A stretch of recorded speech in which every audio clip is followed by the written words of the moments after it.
Good evening, everybody. Billy O here with another episode of Huns History. Tonight we have Huns legendary hooker number 2, Don Chandler. Don, how you doing? Doing great. Sitting back, sipping a porter, enjoying the afternoon.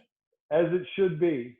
Yeah, As it should be. We were talking a little bit before we started recording. You started playing for the Huns in 82. 82. Yeah. How'd you find the Huns? So my freshman year at UT, the very first lab course I had was a chemistry lab, and the TA was a guy named Dan Persico. Dangerous Dan Persico. Yeah. And he started trying to recruit me. I didn't jump on the idea right away. And a couple years later, I saw him at a bar. He tried to talk me into it. And he said, "Hey, come down and watch the Austin tournament." I went down and watched it, and then I saw the Austin Blacks score a try. This whole picnic table full of guys with casts and crutches going, "Yay!" And I thought, this looks like a game for me. And so I started up fairly soon after that. But Dan Persico was just, every time I'd see him at a bar, he was always, come on, play, you'll love it. In very general terms, it's probably good to not follow Dan Persico's advice. Away from the chem lab. That guy was a handful. This one worked out well for me. Okay, well, it's good to know. So in 82, 83-ish, we went to the playoffs twice. You had bookend props in Terry Adams on your left and Jay Rudd on your right. What was it like to hooker between those two guys? It's like being a baby in a crib. You felt well protected. It was always fun, when we'd come, because back in those days, you could stand way back and barge, and we did it a lot. And Jay Rudd would often headbutt the guy across from him just to let him know who was boss in the first or second scrum of the game. And so would Terry Rudd or Terry Adams. You hear these like coconut cracks, and then you hear Terry giggling. So it was. And then we lost in the semis in both those years. Had a really good team in '83. I thought had a little bit of tough luck, but then 10 years later, Jay Rudd and Terry came out of retirement. You guys had a bunch of other really good players, including several Hall of Famers on there: Jay, Jack, Bloom, Graham Watson. A great team. You won TRU. You went all the way to nationals in Mobile. Talk about that team a little bit. So that was the best team I ever played on. That was just, everything came together really well. It was, we started the season and we were just so-so, and we talked to Jay into coming out of retirement, and he talked Terry into coming out of retirement, and then Terry Dubois showed up, and Graham Watson, and we just had these incredible players, both backs and forwards. It were just it all started looking good. But at the beginning of the season, we're still losing games. We had for the first time in the only time in my Huns career, we had a coach, and he was running the team, and that didn't last long. It lasted maybe a month or two. And, you mean like a non-player coach, a guy that was only coaching? Yeah. And I think he put Terry Dubois at center or at fly half or something, and he's a wing. It was not a good match. So once we lost him, being nice, the team really started coming together. And we just started getting better and better and more dominant.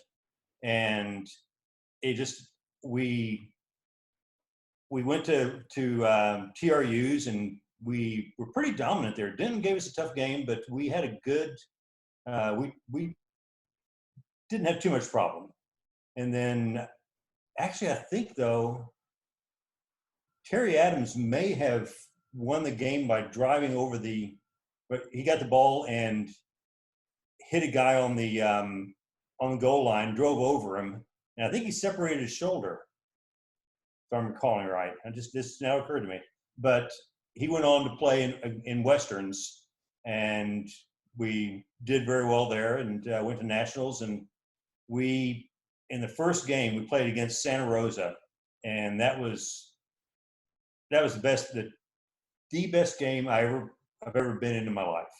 And even the Santa Rosa guys were saying that was the best rugby game we've ever seen. And we were definitely the underdogs. They had been there before, and I'm not sure if they had won, but they might have come in second. But they were a big, strong, talented team. And I remember the very first scrum down, Jay and Terry on either side of me. We got down, went in there. Our entire front row was off the ground. Jay and Terry got picked up, and we were just kind of a little flabbergasted. But, so we went in the second scrum down and got a little lower and went up again. And so, okay, we said, guys, we've got to really get this really low. And from then on, we managed to hold our own in the scrum. The backs were playing a lights out. Thierry Dubois was just, he always had this knack of being able to kick on the fly and just have the ball bounce perfectly to where he could just, go and grab it on a bounce and go fly, go to the end zone or try zone. And he did that once or twice, and it was a really close game and got right down to the wire. Maybe the best rugby player I've ever seen in my life was we were defending our try line, and one of the guys got the ball and crossed it. And Dave Sugden, Dave Sugden? He's about 5'8", 150 pounds, not a huge guy, but he was our fullback. And he stuck his shoulder into that guy, picked him up, drove him back over the try line, and threw him on the ground. And so no try. And we fought like that for the last couple minutes. Finally, there was a penalty against them. So all we had to do is kick it out of bounds. But one of our guys decided to pick it up and run. Oh, no. He tripped and knocked it on. But when one of their guys picked it up, jumped over the pile, landed in the try zone, and scored, whistle blew. So, and we lost by 3 points or whatever. That's a shame. But it was an amazing game. Just everybody left it all on the field. We were all completely wasted. But it was memorable, obviously. That was that's as far as the Huns had ever gone. That's as good as we'd ever played. So yeah. I think that's a very memorable season. And I love the story that you put it together during the season. Okay, tough off the field question. Were you at Nasty's the night Dave Zach put his head through the trophy case and broke all the glass? Yes. It's what's the story on that? It's we had a trophy case at Nasty's, and it wasn't up to Carl's, as I recall, I think it's Carl's standards. That it needed to be bigger and a little nicer. And so this was Carl's team. Yeah, so Dave Zach took the matters in his own head and reared back and just ran head first into it and smashed it up. And we got a new trophy case fairly soon after that. But, what was Jack's reaction initially? Like in the moment, what was Jack's reaction to that? I never even looked at him. Everybody was just dying laughing and just trying to see if they really saw what they saw. So I'm not sure.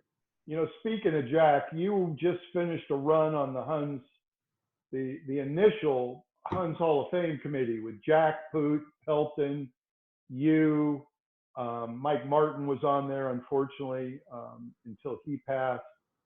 What was it like to try and sift through all of that? I mean, that sounds like a really big job.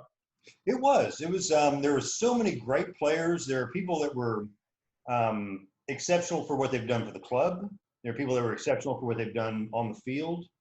And you really had to balance both of those because you really wanted to recognize people that made the club what it is. And sometimes that was off the field activities.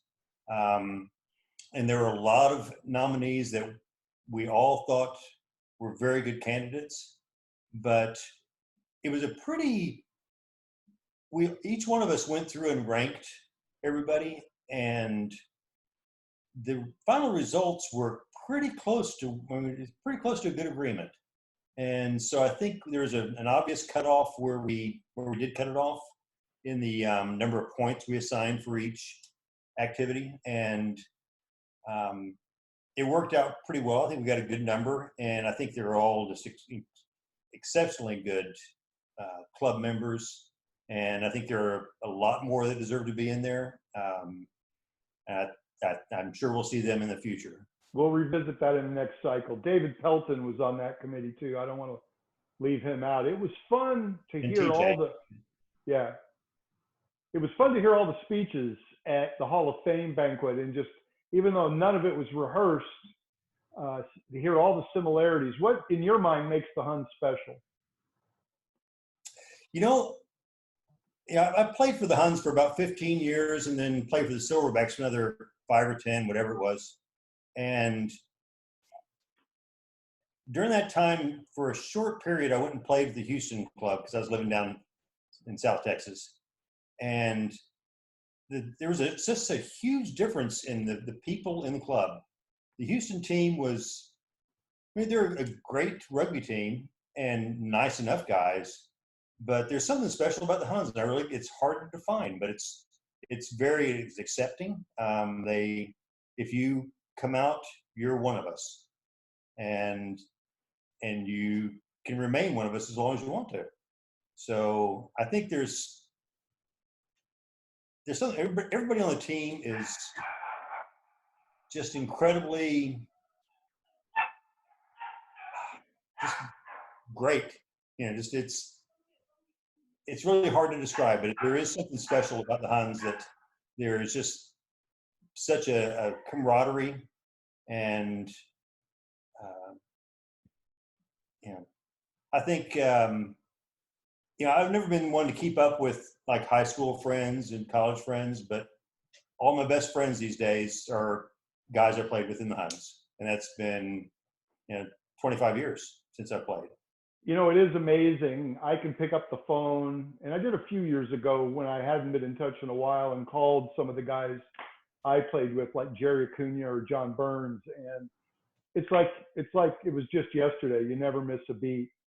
Kind of my final question here. Huns are full of characters, character upon character, and I don't mean like character in your heart, in your soul, in ethics. I mean characters.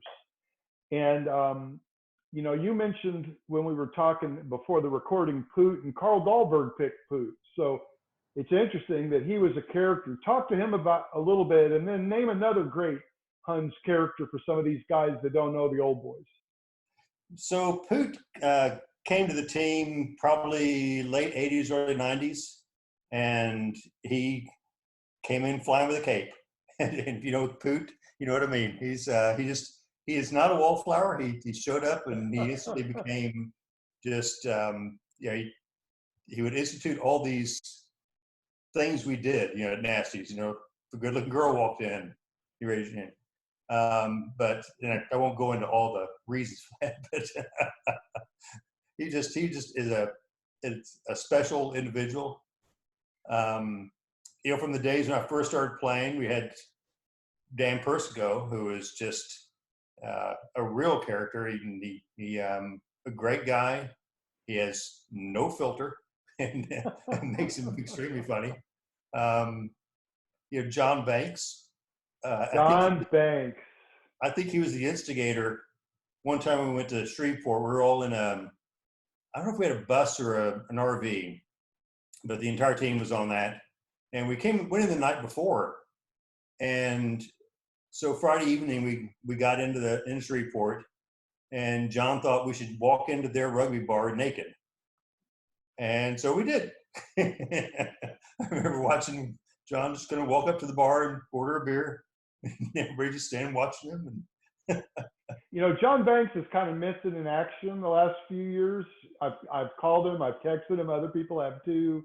He does show up on a rare occasion for afters, I think we need to make an effort to get Johnny Banks back out. Anything else you want to say to the club or to these young guys before you sign off?